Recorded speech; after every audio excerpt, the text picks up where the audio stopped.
Hello all, நம்ம last வீடியோவில் SLED பார்த்தோம். ஸோ இந்த வீடியோவில் ELED பார்க்கலாம். ELED அப்படின்றது edge emitting LEDs. So edge emitting LEDஸில் நம்ம போன வீடியோவில் என்ன பார்த்தோம், light is collected on your surface of your LEDன்னு பார்த்தோம். பட் இங்கே light is collected on the edge of your LED.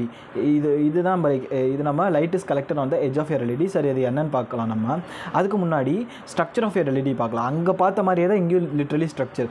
இங்கே எனக்கு பாருங்கள், இந்த இடத்துல எனக்கு ஆக்டிவ் ரீஜன் இங்கே இருக்குது. ஃபார் எக்ஸாம்பிள் இங்கே எனக்கு ஆக்டிவ் ரீஜன் இருக்குது. அதுதான் ஆக்டிவ் ரீஜன் ஷோ பண்ணியிருக்காங்க. ஆக்டிவ் ரீஜன்றது இந்த ரீஜன், அந்த டார்க் கலரில் இருக்கிறது ஆக்டிவ் ரீஜன். ஸோ அதுதான் இங்கே ஆக்டிவ் ஏரியான்னு மேலே மென்ஷன் பண்ணியிருக்காங்க. ஆக்டிவ் ரீஜனை சுற்றி எப்பவுமே இருக்கும் கன்ஃபைன்மெண்ட் லேயர்ஸ் இருக்கும். கரெக்டாக 2 கன்ஃபைன்மெண்ட் லேயர்ஸ் இருக்கும். ஆர் டபுள் ஹெட்ரோஜினியஸ் ஸ்ட்ரக்சர்னு சொல்லுவோம். ஸோ அதுதான் ஆக்டிவ் லேயர் இங்கே இருக்குது. அதை சுற்றி 2 ஹெட்ரோஜினியஸ் ஸ்ட்ரக்சர்ஸ் நம்மளுக்கு இங்கே கொடுத்துருக்காங்க. அந்த ஹெட்ரோஜினியஸ் ஸ்ட்ரக்சர் வந்து பார்த்தீங்கன்னா அங்கே நம்ம கன்ஃபைன்மெண்ட் லேயர்ஸ்னு பார்த்தோம். இங்கே இதுக்கு பேர் கைடிங் லேயர்ஸ், லைட் கைடிங் லேயர்ஸ்னு சொல்லுவோம். இந்த லைட் கைடிங் லேயர்ஸ்ன்றது டிரான்ஸ்பரண்ட் லேயர்ஸாக இருக்கும். ஓகேவா? அப்போது active region is sandwiched between your guiding layers. கரெக்டாக? ஸோ இது ஒரு பாயிண்ட்டாக நீங்கள் எழுதிக்கலாம். தென் நெக்ஸ்ட்டு நம்ம அங்கே 2 கன்ஃபைன்மெண்ட் லேயர்ஸ்க்கு கீழே என்ன பார்த்தோம் அப்படின்னா, ஒரு SiO2 ஐசோலேஷன் கொடுத்து மெட்டலைசேஷன் பார்த்தோம் இந்த இடத்துல நம்ம அங்கே SLEDயில். பட் இங்கே பார்த்தீங்கன்னா SiO2 மேலே இருக்குது. பட் அங்கே கீழே இருந்துச்சு, இங்கே SiO2 வந்து மேலே இருக்குது. இந்த SiO2 எதுக்கு?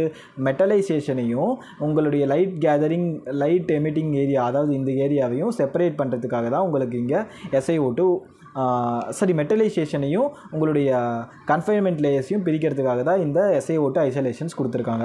So okay. அண்ட் ஃபைனலி இங்கே நம்ம யூஸ் பண்ணுறது ஒரு ஜாமெட்ரி என்ன யூஸ் பண்ணுறோம்னா, ஸ்ட்ரைப் கான்டாக்ட் அப்படின்ற ஒரு ஸ்ட்ரைப் ஜாமெட்ரின்னு, இந்த ஸ்ட்ரைப் ஜாமெட்ரி தான் யூஸ் பண்ணுறோம். இந்த ஸ்ட்ரைப் ஜாமெட்ரின்றது இங்கே இருக்கிறது. இது எதுக்கு நம்ம யூஸ் பண்ணுறோன்னா, லைட் வந்து இப்போ ஃபார் எக்ஸாம்பிள் டார்ச் லைட் அடிக்கிறோம்.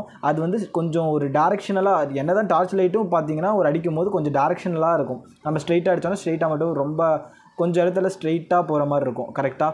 அப்போ அது டேரக்டிவிட்டியை கொஞ்சம் இன்க்ரீஸ் பண்ணுது. டேரக்டிவிட்டி கிடையாது, டேரக்ஷனாலிட்டியை இன்க்ரீஸ் பண்ணுது. ஸோ ஸ்ட்ரைப் கான்டாக்ட் வந்து லேட்ரல் டேரக்ஷனில் ஸ்ப்ரெட் ஆகிறத தடுக்குது. லேட்ரல் டேரக்ஷனாக சைடில் போகிற டேரக்ஷனில் ஸ்ப்ரெட் ஆகிறத தடுக்குது. இந்த டேரக்ஷனில் மட்டும் போக ஹெல்ப் பண்ணுது. ஓகேவா? ஸோ அதுதான் எனக்கு இந்த ஸ்ட்ரைப் கான்டாக்ட். அது மட்டும் தான் இங்கே எக்ஸ்ட்ரா யூஸ் பண்ணியிருக்கோம். அண்ட் ஃபைனலி நம்ம இங்கே மெட்டலைசேஷன் எப்பயும் போல் சப்ஸ்ட்ரேட் அங்கே மேலே பார்த்தோம், இங்கே சப்ஸ்ட்ரேட் கீழே இருக்குது. And finally metallisation for your electric contact heat sink is used in order to increase the lifetime of your lifetime of your ELED.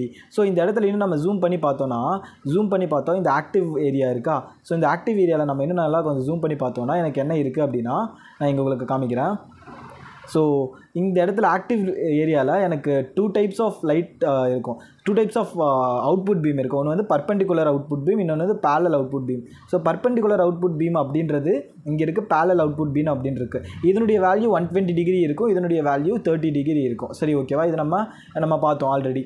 So basically நான் எல்லாமே சொல்லிட்டேன். இதில் வந்து இன்னும் கொஞ்சம் எக்ஸ்ட்ரா பாயிண்ட்ஸ் என்ன அப்படின்றது தான் கீழே எழுதியிருக்கேன். Light is collected on the edge of the LED. Edge of your LEDயில் கலெக்ட் பண்ணுவாங்க. எதுக்கு அப்படின்னா, ஆக்டிவ் ஏரியா, இது ஆக்டிவ் ஏரியாவில் அப்சார்ப்ஷன் நடக்கும். ஆக்டிவ் ஏரியா இங்கே இருக்குல்ல, இந்த ஆக்டிவ் ஏரியாவில் அப்சார்ப்ஷன் நடக்கிறதுல இருந்து லாஸ் வெளியாகும். இந்த லாஸை தடுக்கிறதுக்காக தான் உனக்கு இந்த light is collected on the edge of LED and also more directional. சரி, ஓகேவா?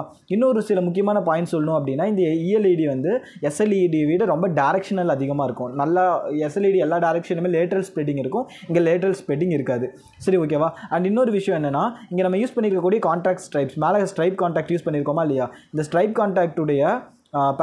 கான்டாக்டுடைய லென்த் எவ்வளோ இருக்கும் அப்படின்னு பார்த்தீங்கன்னா 50 to 70 மைக்ரோமீட்டர் இருக்கும். 50 to 70 மைக்ரோமீட்டர்ஸ் தான் இந்த ஸ்ட்ரைப் கான்டாக்டுடைய லென்த் இருக்கும். சரி, இப்போ ஆக்டிவ் ரீஜனுடைய லென்த் என்ன இருக்கும் அப்படின்னு கேட்கலாம். ஆக்டிவ் ரீஜனுடைய லென்த் 100ல் இருந்து 150 மைக்ரோமீட்டர்ஸ் இருக்கும். சரி, ஓகேவா? இது 50 to 70 for your stripe contact. And active ஏரியாவுடைய லென்த் வந்து 100லேருந்து 150. ஸோ மேக்ஸிமம் எல்லாமே பார்த்துட்டோம். செகண்ட் பாயிண்ட் பாருங்களேன்.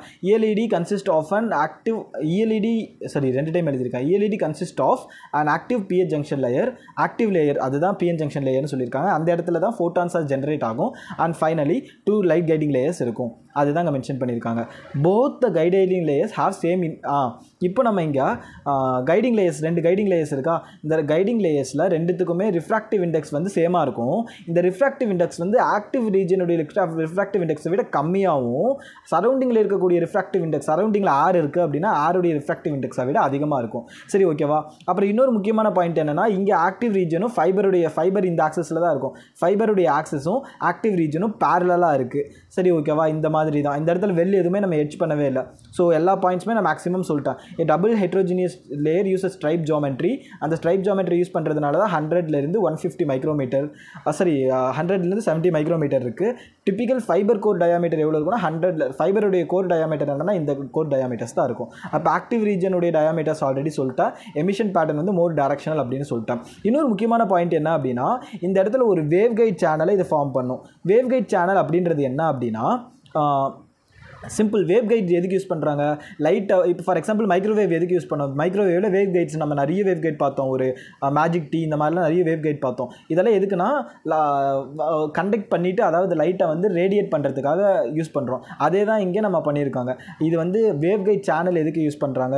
It forms a waveguide channel. This ELED structure forms a wave-guide channel that directs the output optical radiation towards the edge device.